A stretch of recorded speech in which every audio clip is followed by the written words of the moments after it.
Hey, what is up, fellow raiders? This is Vulcan Dan, and in today's Raid Shadow Legends video, we are going to go through the rebalanced champions, the buffed legendaries, and we do have one epic that was nerfed. Alright, so let's take a look at these champions, but I will also rank them from best to worst after the rebalance for these buffed legendaries. Alright, so let's start with the first one, which I think was the best champion after the buff, is Crypt King Growhack. Yeah, so this guy was in dire need of a buff. He's not really seeing much use in the game, but after this rebalance, I think he will be an excellent champion. All right, so his A1, it still has this 60% chance of placing a decreased attack, but also has a 100% chance of landing the decreased attack if the target is under an HP burn or a freeze. Now, he does place an HP burn himself. Here, we don't like random hitters like this one. They made this into an AoE skill instead. So this is an AoE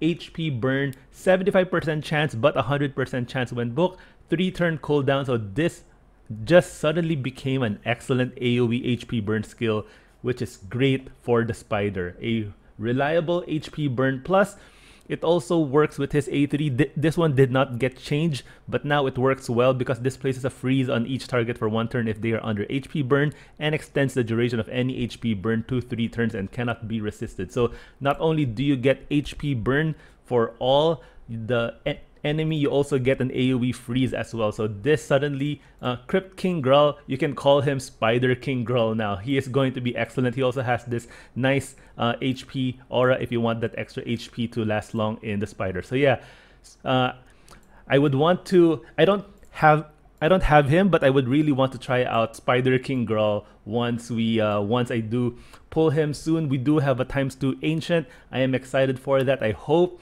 that I do get one of these rebalanced champions. All right, so that is number 1 on my list. Number 2, one of the champions that I really like, Tomblord. Yeah, so he's sort of a somewhat of a mid-tier legendary before the buff, but now he's climbed up a few ranks. So he still has this triple hit A1 that didn't change, but this one, the Death Burst A2 skill, from a one turn poison, this now becomes a 2-turn poison. So yeah, so it's a 4-turn poison on every enemy if this is a critical hit.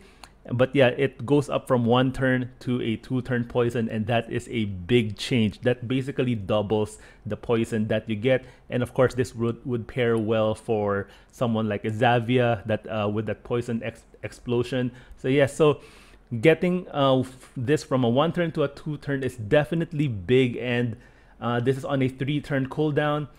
Also, this one is reduced from a 6-turn cooldown to a 5-turn cooldown. When booked, this becomes a 4-turn cooldown. So this puts it more in line with the other decreased defense, decreased attack AoE champs like Stag Knight, which has it on a 3-turn cooldown. But of course, this is on a 4-turn, but he also has this extra turn meter reduction, and also grants an extra turn if the turn meter reduction procs. Right, so I think Tomblord just got a lot better. I use him in some of my dungeon runs, like for Fire Knight, because of this triple hit, and he's also quite useful in a lot of the different areas in the game. Definitely will this poison increase will definitely help out in waves when we're doing those Xavia poison explosions. All right, yeah, Tomblord, he is my number 2 champion on this rebalanced list. And next one, another champion that I was excited about, and you probably are too, because most of you probably have this champion if you fused her, and that is Pixneal. All right, the Ice Queen. So Pixneal, on her A1, places a perfect veil instead on the champion with lowest HP. So yeah, so this is not a big change, but a decent improvement for the A1. And A2 and A3 stays the same. I do wish that they did something about this A3, because 5 times random hit is not a good skill, but okay. Passive.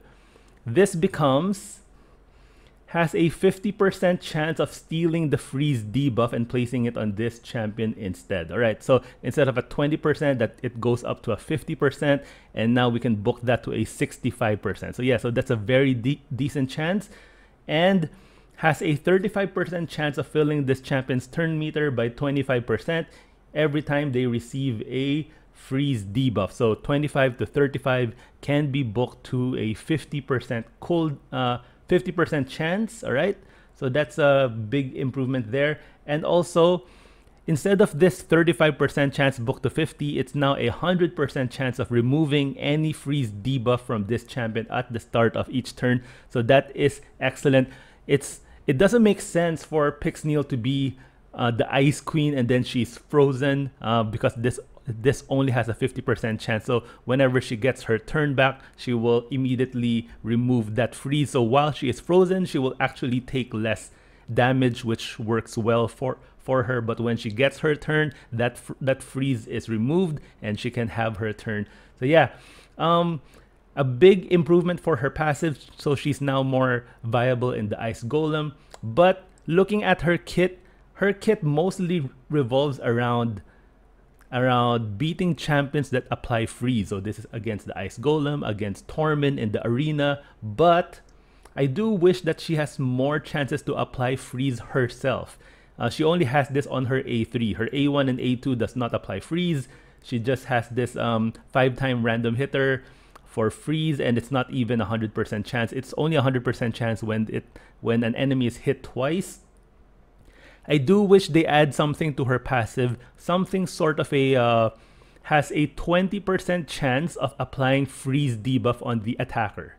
Right, so that would give her more chances to apply freeze to the enemy and not just her A3, and would definitely help her A2 proc more because this relies on attacking enemies who are under freeze. All right, so if we have that, so it's similar to having the benefits of a frost set without having the actual gear on her. I think that would be an excellent addition to her passive because she doesn't apply a lot of freeze herself.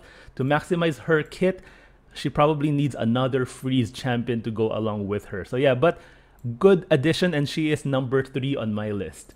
All right, so next, let's go to the next one. Same faction, Basilius. Yes. I made a video about champions that need buffs, and Basilius is in that video. I just basically said he just needs to up his damage and that would already be fine. And yes, that is what Plarium did. They increased the damage multipliers for his A2 and A3. And for his A2, they added ignores increased defense. So yeah, so ignores increased defense, shield and block damage, and also has this 50% ignore target defense. Still a triple hitter, 3-turn cooldown. So this becomes a much more viable skill, especially for arena, you know, with that increased damage. And also for this A3, this becomes from a 50% becomes a 75%, and now can be booked to 100% chance of placing this stun, similar to Astralon. And also, if that stun didn't land, you have the chance to decrease the turn meter by 50%.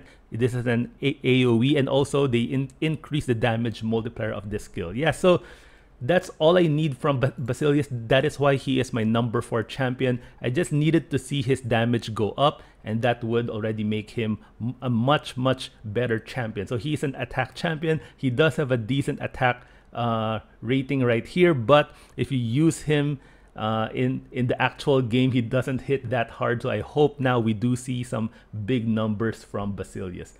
All right, so he's number 4.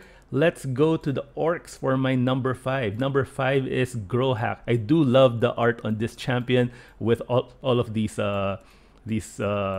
damage on his armor and with that axe. All right, so for Growhack, this one, his A2, instead of filling this champion's turn meter by 20% for each enemy under decreased speed, this now becomes fills this champion turn meter by 20% for each critical hit.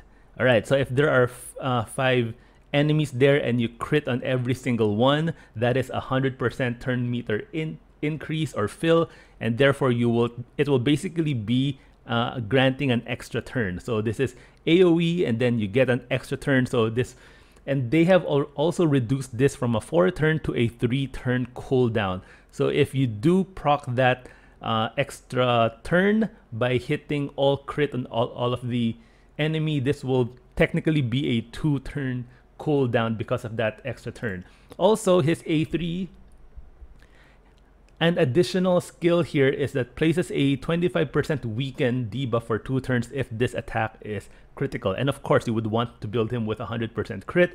So yeah, so I think he will be very fun for waves. He'll definitely be a lot of fun there because he will nuke them down with this A2, and then he'll hit hard with his A3, and then if that turn meter of that champion is quite full, then you can technically get another turn. So he gets turn after turn after turn, plus he has this 24% ally speed in dungeons, so he is very fast, and also his A1 will decrease the speed of the enemy. I don't like it that it's in a 2 random hit, so you can't choose, like if in the spider you can't be sure that he will target the main boss, the main spider boss with this A1, but at least the A2 and A3 got a decent buff. So yeah, Growhack is number 5 on my list.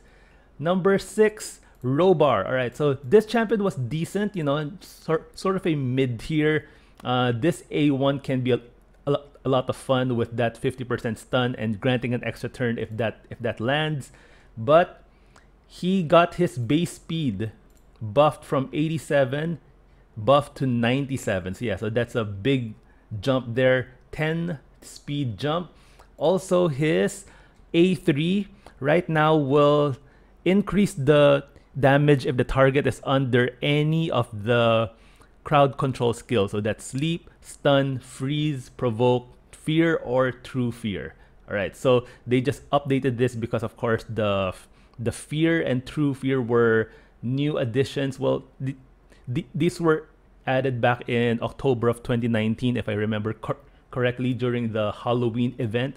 But they didn't update Lowbar because since then. So this is just an update to make sure that he increases his damage if there's more of if they are under those crowd control debuffs. All right, so yeah. He is number 6 because that's a decent improvement there. I didn't think he would be part of this, but yeah, this makes him a little bit better, but not too much. So he's number 6 on my list. Number 7 is King Garrog. So yeah, excellent art as well. You would think that he hits hard, but he doesn't. So yeah, so they just simply increase the damage on his A3. This AoE hit will now hit a little bit harder, and that's really all they change in King Garrog. This one doesn't really work for things like arena, because for the arena you would want to remove the buffs of your enemy, but this one will actually become better the more will ignore further 5% of the defense for each buff on the target. So maybe this is more of a Doom Tower kind of wave skill and not really for arena. He's an okay champ. I would still want them to improve in his kit, but yeah, he's just number 7 on my list because of that.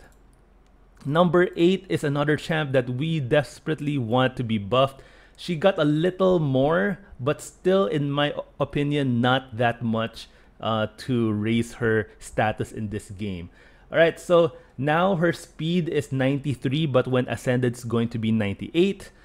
And for her A1, she would steal a second random buff if the enemy has two or more buffs. So yeah, so a decent bump to her A1. And for her A2, this now becomes a 3-turn cooldown and will now apply this continuous heal even if the attack is not critical. So yeah, just a small change.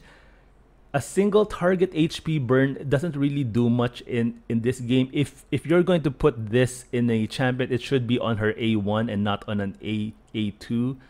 Even on a 3-turn cooldown. So this just basically becomes a heal skill, and the HP burn is something that you can just take for granted. All right, And that's my number 8 champion. Let's go now to my number 9. It's War Mother. Alright, so still quite at the bottom of my list because they did just improve her bombs. This is now on a two turn, so detonates after 2 turns, but actually that's not a big deal. 2 or 3 turns I don't really mind. And they did increase her base attack and base defense. Of course, the base attack would help with her bomb damage, and they decrease her base HP. And this one, they changed this, so instead of getting a of proccing this if you get a crit, this will instead proc if she's under an increased attack. Now, she does not place increased attack by herself, so she would need another champion to do that for her. But yeah, still not enough to raise the status of War Mother. And also, we thought that for Bommel the Dreadhorn, we would use bombs, but that is not the case. I don't see anyone, not a single player, using bombs to beat Bommel the Dreadhorn. So I think that is a major fail on the part of Plarium. I hope they change that. We do want to use our bomb champions, but the Bommel the Dreadhorn was a fail in my opinion for that attempt.